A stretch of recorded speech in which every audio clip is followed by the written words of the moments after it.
बिल्कुल, देखिए एक कोविड-19 वेरिएंट है जिसका आजकल नाम काफ़ी अखबारों की सुर्खियों में, मीडिया में देखा जा रहा है, जिसको ओमिक्रॉन के नाम से जाना जा रहा है। इस वेरिएंट को WHO ने वेरिएंट ऑफ कंसर्न डिक्लेयर किया है और उसी के चलते यहाँ पर श्रीनगर में, क्योंकि इंटरनेशनल एयरपोर्ट है, तो जितने भी इंटरनेशनल ट्रैवलर्स हैं या जो डोमेस्टिक ट्रैवलर्स हैं जिनका पास्ट 2 वीक्स का इंटरनेशनल ट्रैवल हिस्ट्री है, ऐसे ट्रैवलर्स के लिए मैंडेटरीली RT-PCR टेस्ट कंडक्ट किया जाएगा श्रीनगर एयरपोर्ट पर। और जब तक RT-PCR का रिजल्ट नहीं आएगा तब तक उनको एडमिनिस्ट्रेटिव क्वारंटीन में रखा जाएगा। एडमिनिस्ट्रेटिव क्वारंटीन भी 2 किस्म के हैं। एक फ्री एडमिनिस्ट्रेटिव क्वारंटीन है जो गवर्नमेंट ने अपनी तरफ से ऑफर किया है, और एक पेड एडमिनिस्ट्रेटिव क्वारंटीन है। दोनों फैसिलिटीज दस्तयाब हैं। आज जो भी इंटरनेशनल ट्रैवलर्स आए हैं उनको एडमिनिस्ट्रेटिव क्वारंटीन में रखा गया है, और जैसे ही रिजल्ट आएगा RT-PCR का, उसके बाद अगर कोई पॉजिटिव आता है तो पॉजिटिव का प्रोटोकॉल अलग है, जिसमें हॉस्पिटल आइसोलेशन की जाएगी। जो DRDO हमारा हॉस्पिटल है, DRDO खन्मू में जो हॉस्पिटल सेटअप किया गया है स्पेशली कोविड के लिए, और जो नेगेटिव आएंगे, नेगेटिव के लिए मैं ये पढ़ के सुना देता हूँ। इफ नेगेटिव, क्योंकि पॉजिटिव का तो क्लियर है, लेकिन नेगेटिव का मतलब ये नहीं है कि बिल्कुल छुट्टी है, उसका भी सुन लें। If negative they shall be put on home quarantine और hotel quarantine in case of tourists for 7 days, during which they shall be monitored by the respective chief medical officers. If any symptoms are observed during this period, they shall be immediately tested again. Otherwise, they shall be retested on the 8th day through RT-PCR, and if negative, they shall self-monitor their health for next 7 days.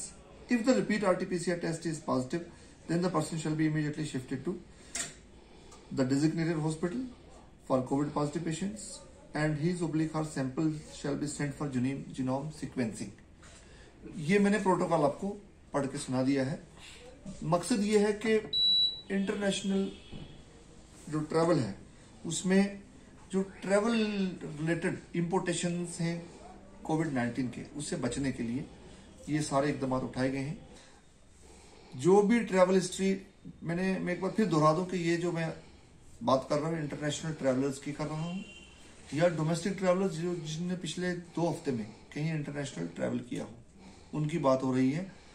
और कोई भी अगर travel history अपनी hide करेगा, उसके लिए एक तो लीगल पनिशमेंट है, और दूसरा उस पर 20,000 का फाइन भी इम्पोज होगा। सर, आने वाले समय में जो मास्किंग नहीं हो रही है, काफी देखा जा रहा है ग्राउंड, अगर हम बात करें तो उनके लिए क्या STF टाइप का स्क्वाड मार्केट्स में होगा, या भीड़ भाड़ वाले इलाकों में रखे जाएंगे?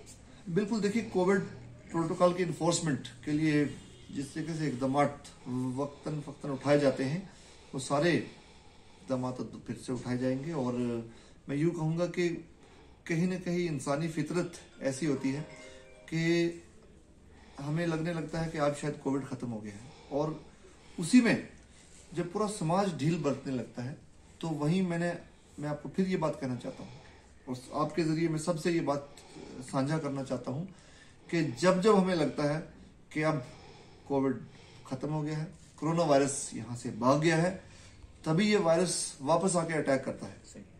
इस बात का हमें खास ख्याल रखना है।